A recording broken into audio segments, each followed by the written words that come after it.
L'Exode, chapitre 4. Moïse répondit et dit, « Voici, ils ne me croiront point, et ils n'écouteront point ma voix. Mais ils diront, l'Éternel ne t'est point apparu. » L'Éternel lui dit, « Qu'y a-t-il dans ta main ?» Il répondit, « Une verge. » L'Éternel dit, « Jette-la par terre. » Il la jeta par terre, et elle devint un serpent. Moïse fuyait devant lui. L'Éternel dit à Moïse, « Étends ta main, et saisis-le par la queue. » Il étendit la main, et le saisit, et le serpent redevint une verge dans sa main.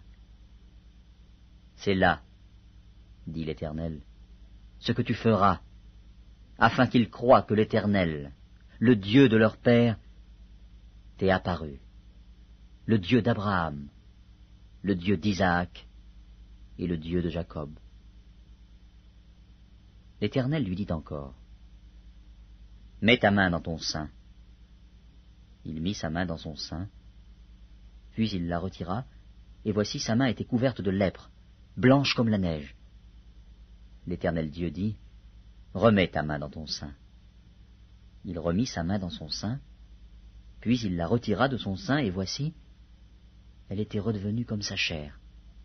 « S'ils ne te croient pas, dit l'Éternel, et n'écoutent pas la voix du premier signe, ils croiront à la voix du dernier signe.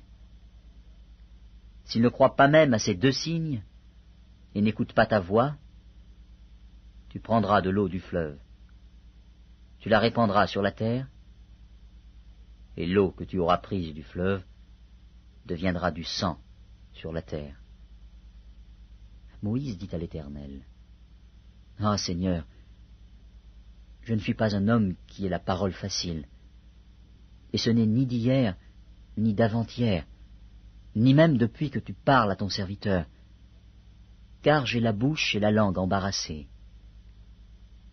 L'Éternel lui dit, « Qui a fait la bouche de l'homme?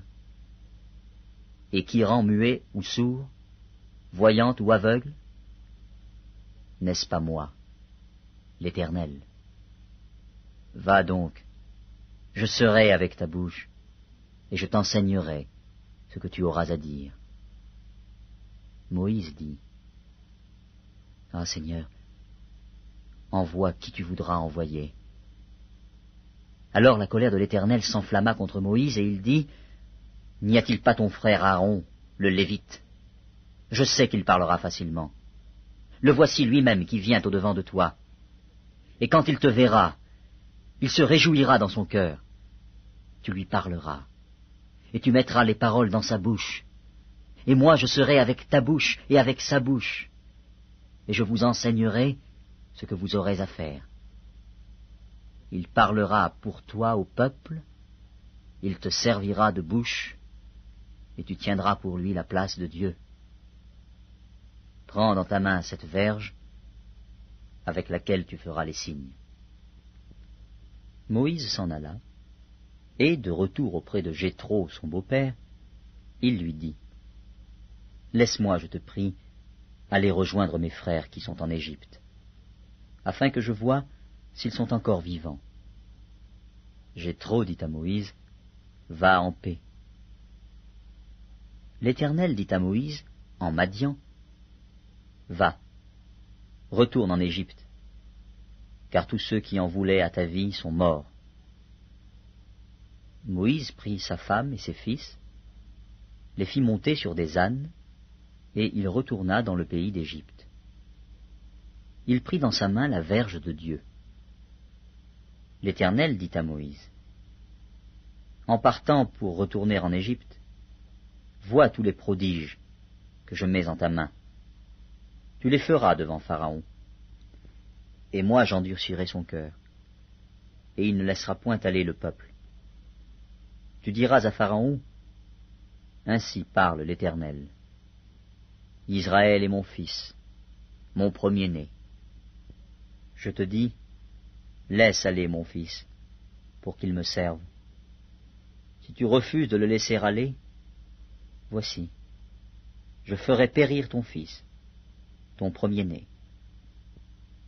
Pendant le voyage, en un lieu où Moïse passa la nuit, l'Éternel l'attaqua et voulut le faire mourir. Séphora prit une pierre aiguë, coupa le prépuce de son fils et le jeta aux pieds de Moïse en disant « Tu es pour moi un époux de sang. » Et l'Éternel le laissa. C'est alors qu'elle dit « époux de sang » à cause de la circoncision. L'Éternel dit à Aaron « Va dans le désert, au devant de Moïse. » Aaron partit, il rencontra Moïse à la montagne de Dieu, et il le baisa. Moïse fit connaître à Aaron toutes les paroles de l'Éternel qu'il avait envoyées, et tous les signes qu'il lui avait ordonné de faire.